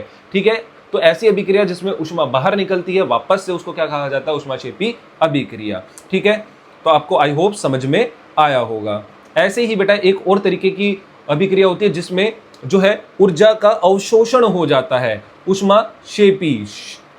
ऊष्माक्षेपी के उलट बिल्कुल, ऊष्माशोषी। शोषी मीन्स ऊर्जा का अवशोषण, एब्जॉर्प्शन, उसको कहा जाता है ऊष्माशोषण अभिक्रिया, सॉरी ऊष्माशोषी अभिक्रिया। तो ऊष्माशोषी अभिक्रिया को बेटा इंग्लिश में कहा जाता है एंडोथर्मिक रिएक्शन, यानी कि ऐसी अभिक्रियाएं जिसमें ऊर्जा का अवशोषण होता है, यानी कि एब्जॉर्प्शन होता है। कहां से, बाहर से, परिवेश से। इसीलिए परिवेश जो है वो ठंडा हो जाता है। प्रमुख उदाहरण की बात करें तो प्रकाश संश्लेषण। प्रकाश संश्लेषण में बेटा क्या होता है, जो पौधा है अपना भोजन बनाने के लिए सूर्य के प्रकाश का इस्तेमाल करता है, एनर्जी को एब्जॉर्ब करता है और फिर कन्वर्ट कर पाता है ग्लूकोज में। ठीक है, ऊष्मीय वियोजन। ऊष्मीय वियोजन में क्या होता है बेटा, ऊष्मा का अवशोषण होता है, तब जाकर के एक कंपाउंड जो है दो हिस्सों में टूट पाता है। ऐसे ही पानी का बर्फ में बदल जाना, सॉरी बर्फ का पानी में बदल जाना, बर्फ का पानी में बदल जाना। बेटा आपने देखा होगा जब आप बर्फ की एक छोटे से क्यूब को अपने हाथ में रखते हो तो वो हाथ में पिघलने लग जाता है और आपका हाथ ठंडा फील करता है। ऐसा क्यों बेटा, क्योंकि वो बर्फ जो है आपके हाथ से क्या एब्जॉर्ब कर लेता, ऊष्मा, और आपके हाथ से उसने एब्जॉर्ब कर ली ऊष्मा, तो आपका हाथ कैसा हो जाता है, ठंडा। ठीक है, तो ऐसी अभिक्रियाएं जिनमें ऊर्जा का अवशोषण होता है और वातावरण कैसा हो जाता है, ठंडा। अब की बार हमारा हाथ क्या था, वातावरण, तो इसीलिए हमें हाथ पे कैसा फील होता है बेटा, ठंडा, क्योंकि हमारे हाथ ने ऊष्मा किसको दे दी, बर्फ को, जिसके कारण बर्फ पानी में पिघल जाता है, बर्फ पानी में पिघल जाती है। ठीक है, तो ऐसी अभिक्रियाएं जिनमें ऊष्मा का अवशोषण होता है उन्हें ऊष्माशोषी अभिक्रिया कहते हैं, और ऐसी अभिक्रिया जिनमें ऊष्मा बाहर निकलती है, वातावरण में निकलती है और वातावरण को गर्म कर देती है, ऊष्माक्षेपी अभिक्रिया कहा जाता है। ठीक है, तो आपको आई थिंक इतना समझ में आज आया होगा। सबसे पहले पढ़ते हैं, चलिए, रिडॉक्स अभिक्रिया के बारे में। ठीक है, तो रिडॉक्स अभिक्रिया जो होती है बेटा, इसके अंदर उपचयन एवं अपचयन हमें देखने को मिलता है। तो सबसे पहले पढ़ेंगे उपचयन और अपचयन किसे कहा जाता है, यानी कि ऑक्सीडेशन और रिडक्शन किसे कहा जाता है। तो बेटा सबसे पहले उपचयन या ऑक्सीकरण कहा जाता है किसको, ऑक्सीडेशन को। और ऑक्सीडेशन यानी कि ऑक्सीकरण या अपचयन का मतलब क्या होता है, किसी तत्व में ऑक्सीजन का जुड़ जाना या फिर हाइड्रोजन का उस तत्व या यौगिक से बाहर निकल जाना कहलाता है उपचयन। ऐसे ही रिडक्शन या फिर अपचयन किसे कहा जाता है बेटा, अपचयन कहा जाता है किसी तत्व या यौगिक से ऑक्सीजन का हट जाना या बाहर निकल जाना, साथ ही साथ हाइड्रोजन का जुड़ जाना। ठीक है, तो ये दो परिभाषा जो है हमारी अपचयन की है बेटा। उदाहरण के रूप से समझ लेते हैं, एग्जाम्पल, यहां पर हमने एक एग्जाम्पल मैंने लिखा हुआ है। ठीक है, किसका, ऑक्सीकरण यानी कि उपचयन का, ऑक्सीडेशन का। ठीक है, जब मैग्नीशियम को जलाया जाता है तो बेटा वो क्या होता है, ऑक्सीजन के साथ कंबाइन हो जाता है और क्या बनाता है, मैग्नीशियम ऑक्साइड। अब आप देख पाओगे मैग्नीशियम के साथ क्योंकि ऑक्सीजन जुड़ रहा है तो मैग्नीशियम का क्या हो रहा है, ऑक्सीडेशन। क्या हो रहा है, ऑक्सीडेशन यानी कि उपचयन, क्योंकि मैग्नीशियम तत्व के साथ ऑक्सीजन आकर के जुड़ा। ठीक है, ऐसे ही कॉपर को जब हमने गर्म किया तो गर्म करने से वो हवा में मौजूद ऑक्सीजन के साथ अभिक्रिया करी, उसने वो जुड़ा, तो कॉपर के साथ क्या जुड़ा बेटा, यहां से ऑक्सीजन। कॉपर के साथ कौन जुड़ा, ऑक्सीजन, इसीलिए कॉपर का क्या हुआ, ऑक्सीकरण यानी कि उपचयन। ऐसे ही जब कॉपर ऑक्साइड को बेटा मिलाया जाता है किसके साथ, HCl हाइड्रोक्लोरिक अम्ल के साथ, तो हमारा क्या बनता है, कॉपर क्लोराइड और पानी। अब आप यहां पर इस अभिक्रिया में देख पाओगे कि कॉपर से ऑक्सीजन क्या हो रहा है, बाहर निकल रहा है। यहां पर कॉपर से क्या निकल गया, ऑक्सीजन बाहर निकल गया, तो इसीलिए कॉपर का क्या हुआ, रिडक्शन यानी कि अपचयन। और ये ऑक्सीजन जाकर के किसके साथ जुड़ा है, पानी के किसके साथ जुड़ा है, हाइड्रोजन के साथ। तो ऑक्सीजन किसके साथ जुड़ा, हाइड्रोजन, तो हाइड्रोजन का क्या हुआ बेटा, ऑक्सीडेशन यानी कि उपचयन। लेकिन यहां से HCl में से हाइड्रोजन बाहर निकल गया, तो क्लोरीन का क्या हुआ बेटा, रिडक्शन यानी कि अपचयन। आई थिंक आपको अपचयन और उपचयन में भेद पता चल गया होगा। ऐसी अभिक्रिया जिसमें किसी तत्व के साथ ऑक्सीजन आकर के जुड़ता है तो अपचयन होता है, ऐसी अभिक्रिया जिसमें किसी तत्व के साथ हाइड्रोजन आकर के जुड़ता है तो वो क्या कहलाती है, अपचयन अभिक्रिया। ठीक है, तो आपको आई थिंक एक चीज क्लियर हो गई होगी। और बेटा कभी भी रिडॉक्स रिएक्शन अगर जब भी होती है तो उपचयन और अपचयन दोनों एक साथ होते हैं, कभी भी अलग अलग नहीं होते। ये आपको अगले कॉन्सेप्ट से समझ में आ जाएगा।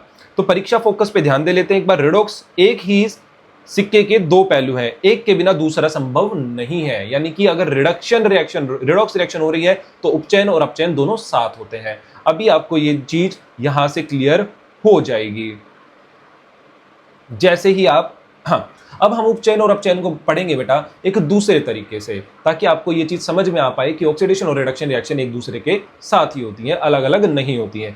हम पढ़ेंगे अब रिडॉक्स रिएक्शन को इन टर्म्स ऑफ इलेक्ट्रॉन्स का आदान और प्रदान। तो पहले पढ़ लेते हैं ऑक्सीकरण यानी कि ऑक्सीडेशन किसे कहा जाता है। ऑक्सीडेशन यानी कि उपचयन बेटा, जब कोई तत्व इलेक्ट्रॉन छोड़ देता है तो उसका क्या होता है, उपचयन होता है। जब कोई तत्व या यौगिक इलेक्ट्रॉन को छोड़ देता है, दान कर देता है, बाहर निकाल देता है अपने अंदर से, तो उसका क्या होता है, उपचयन। जबकि एक तत्व जो इलेक्ट्रॉन को गेन करता है यानी कि ले लेता है, उसका क्या होता है बेटा, अपचयन यानी कि रिडक्शन। आई होप आपको ये डेफिनेशन समझ में आई होगी, है ना। अब एक एग्जांपल के माध्यम से समझ लेते हैं। हमने पहला ही एग्जांपल लिया था मैग्नीशियम को जलाने का। जब मैग्नीशियम को ऑक्सीजन के साथ कंबाइन कराया जाता है तो क्या बनता है बेटा, मैग्नीशियम ऑक्साइड। तो आपने पढ़ा था कि मैग्नीशियम के साथ तो ऑक्सीजन जुड़ रहा है, तो मैग्नीशियम का तो क्या हो रहा था बेटा, ऑक्सीडेशन। तो अब यहां पर तो सिर्फ ऑक्सीडेशन हुआ, तो रिडक्शन कहां गया। तो बेटा अब आपके पास एक दूसरी डेफिनेशन है, उस डेफिनेशन के आधार पे समझेंगे कि ये मैग्नीशियम ऑक्साइड बन कैसे पाया। मैग्नीशियम क्या करता है बेटा, अपने दो इलेक्ट्रॉन छोड़ देता है जो कि उसकी आखिरी कक्षा में होते हैं, तो क्या बना लेता है, मैग्नीशियम का कैटायन Mg2 पॉजिटिव। अब ऑक्सीजन जो है ये अब मैग्नीशियम ने अपने दो इलेक्ट्रॉन छोड़े हैं, उसका ऑक्सीडेशन हुआ, इसका क्या हुआ, ऑक्सीडेशन। ठीक है, अब ये जो थोड़े हुए इलेक्ट्रॉन है कोई तो लेगा ना, तो ऑक्सीजन इन इलेक्ट्रॉन्स को क्या कर लेता, ग्रहण कर लेता, ले लेता है। इसी वजह से ऑक्सीडेशन का क्या होता है बेटा, रिडक्शन। और क्या बन जाता है ऑक्सीजन, O2 नेगेटिव। ऐसा होने की वजह से ही क्या होता है बेटा, यहां पर आप देखोगे दोनों आयंस के बीच में क्या बन जाता है, ये बंधन, बॉन्ड, जिसकी वजह से मैग्नीशियम और ऑक्सीजन आपस में रह पाते हैं, साथ रह पाते हैं और यौगिक बना पाते हैं।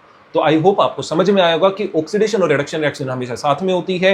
एक का उपचयन हुआ तो दूसरे का क्या हो गया, अपचयन होगा बेटा। एक का ऑक्सीडेशन तो दूसरे का रिडक्शन होगा, दूसरे का रिडक्शन हुआ, पहले का रिडक्शन हुआ तो दूसरे का ऑक्सीडेशन होगा।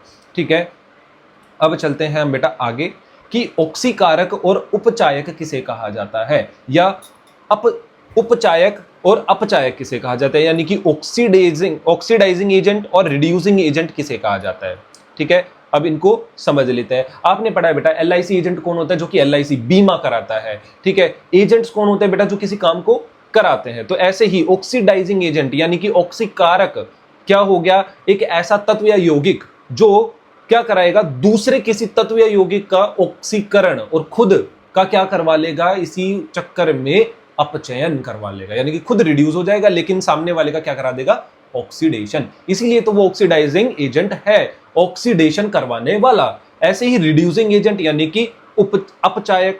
ठीक है, अपचायक क्या होता है, ऐसा तत्व या ऐसा यौगिक जो दूसरे किसी तत्व या यौगिक का क्या कराता है, रिडक्शन, और खुद का क्या करवा लेता है बदले में, ऑक्सीडेशन यानी कि उपचयन। उदाहरण से समझ लेते हैं बेटा एक बार। ठीक है, हमारे पास क्या है, अभिकारक में कॉपर ऑक्साइड और हाइड्रोजन गैस, और उत्पाद में क्या है, कॉपर और पानी। देख लेते क्या हो रहा है, यहां से कॉपर ऑक्साइड से ऑक्सीजन बाहर निकल रहा है, तो कॉपर का तो क्या हुआ बेटा, सबसे पहले कॉपर का क्या हो गया? रिडक्शन। कॉपर क्या हो गया? रिडक्शन। कॉपर का क्या हुआ बेटा? रिडक्शन। ठीक है, अब ये ऑक्सीजन कहां गया? हाइड्रोजन के पास। तो हाइड्रोजन का क्या हो गया बेटा? ऑक्सीडेशन। ठीक है, और कॉपर का क्या हो गया? रिडक्शन। तो CuO ने क्या कराया है बेटा? सामने हाइड्रोजन का ऑक्सीडेशन। CuO ने अपना ऑक्सीजन किसको दे दिया? यहां से अगर आप देखोगे कॉपर ऑक्साइड ने अपना ऑक्सीजन किसे दिया? हाइड्रोजन को। तो इसीलिए कॉपर ऑक्साइड क्या हुआ बेटा? एक ऑक्सीडाइजिंग एजेंट यानी कि ऑक्सीकारक। ठीक है, CuO क्या हो गया? ऑक्सीकारक। इसने अपना ऑक्सीजन किसको दिया? हाइड्रोजन को। उसका करा दिया उपचयन और खुद का क्या करा दिया इसी चक्कर में? अपचयन, यानी कि खुद ये यहां पर रिड्यूस हो गया, है ना। अब ऐसे ही अगर आप देखोगे हाइड्रोजन जो है वो क्या है बेटा? एक उपचायक। क्यों उपचायक क्यों है? क्योंकि इसने सामने वाले का क्या कराया है? कॉपर ऑक्साइड का क्या कराया है बेटा? रिडक्शन। और इसी चक्कर में ऑक्सीजन को ले लिया, ग्रहण कर लिया और खुद का क्या करा लिया? उपचयन। तो एक रिड्यूसिंग एजेंट जो होता है बेटा हमेशा वो सामने वाले का तो क्या कराएगा? अपचयन कराएगा, लेकिन उसी चक्कर में उसका खुद का उपचयन हो जाता है। ऐसे ही एक ऑक्सीडाइजिंग एजेंट जो होता है बेटा वो सामने वाले का तो ऑक्सीडेशन करा देता है, लेकिन उसी चक्कर में उसका खुद का क्या हो जाता है? रिडक्शन। तो आपसे पेपर में पूछा जाता है तो आप कंफ्यूजन नहीं होंगे। जो रिड्यूस हो रहा है वो ऑक्सीडाइजिंग एजेंट होता है। जो रिड्यूस हो रहा है यहां पर कौन रिड्यूस हुआ है बेटा? यहां पर कॉपर ऑक्साइड रिड्यूस हुआ है ना। इसका अपचयन हुआ था। ये क्या है? एक ऑक्सीकारक, ऑक्सीडाइजिंग एजेंट। और जो ऑक्सीडाइज हुआ है वो क्या है? एक रिड्यूसिंग एजेंट। ठीक है, अब हम इससे आगे बढ़ते हैं बेटा। दैनिक जीवन में ऑक्सीकरण यानी कि उपचयन। ठीक है, दैनिक जीवन में उपचयन का हमें जो पढ़ना होता है वो पढ़ना होता है बेटा संक्षारण और जंग।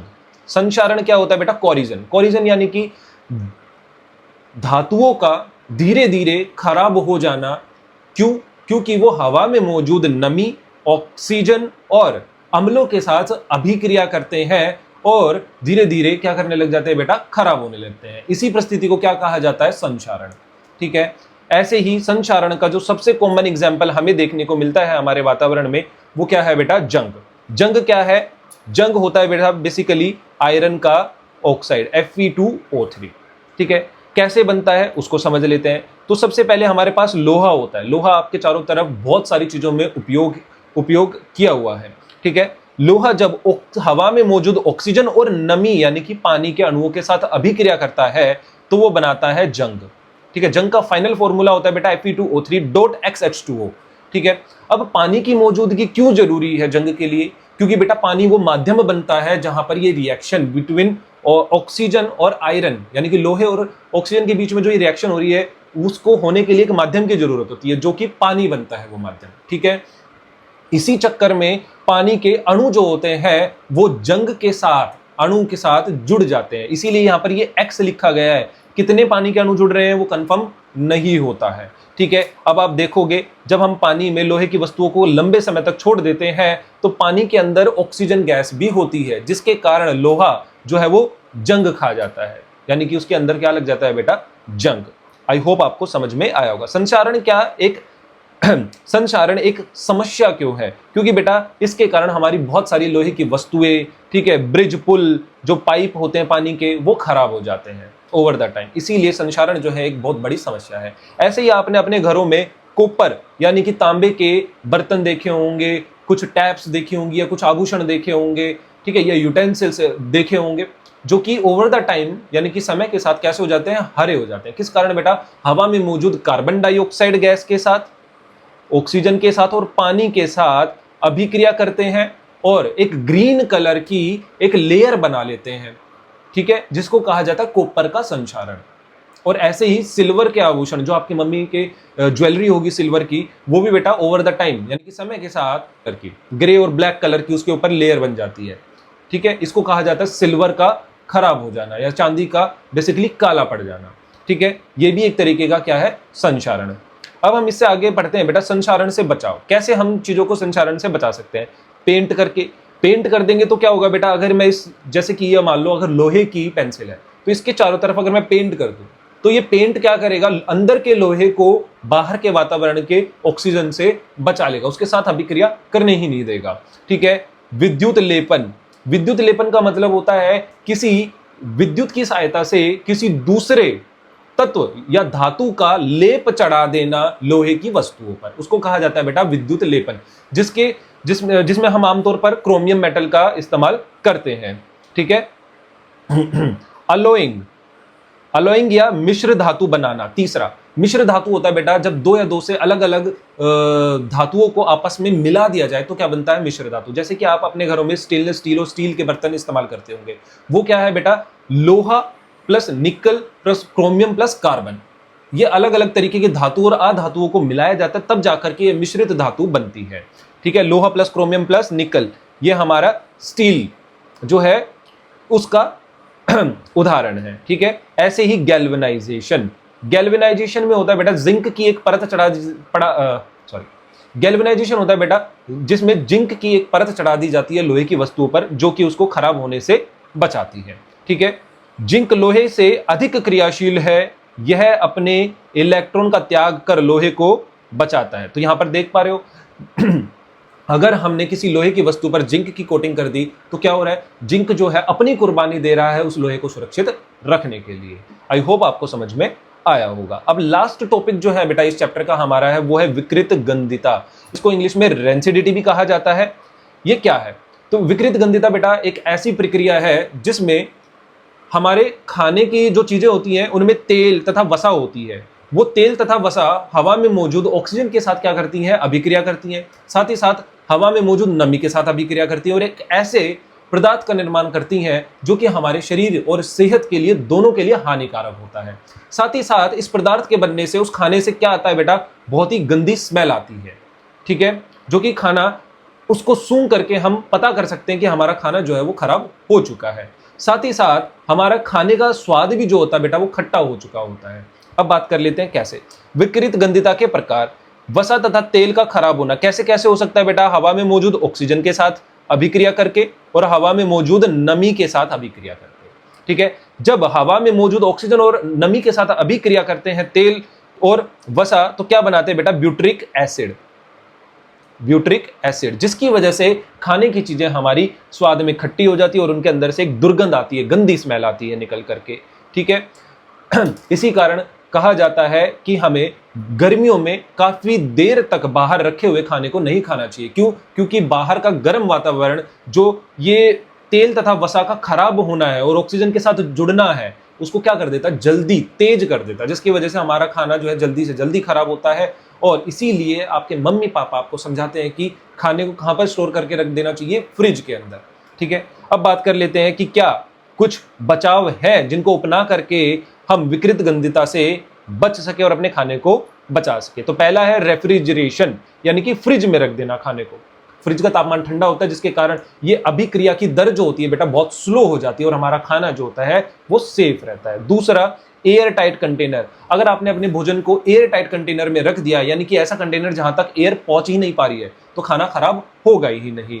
ठीक है। फिर वैक्यूम पैकिंग, यानी कि उस पैकेट के अंदर से सारी की सारी हवा निकाल ली। अब अंदर हवा ही नहीं है तो बेटा खाने में मौजूद तेल और वसा किसके साथ अभिक्रिया करेंगे, ऑक्सीजन है ही नहीं अंदर। ठीक है। तो हमारा खाना सेफ रहेगा। चौथा, एंटीऑक्सीडेंट्स का इस्तेमाल करना है। एंटीऑक्सीडेंट जैसे कि नाम ही बता रहा है बेटा, एंटीऑक्सीडेंट यानी कि ऐसे पदार्थ जो कि ऑक्सीडेशन यानी कि उपचयन होने ही ना दे। इन पदार्थों को भोजन में या जो पैक्ड फूड आते हैं उनमें मिला दिया जाता है बेटा।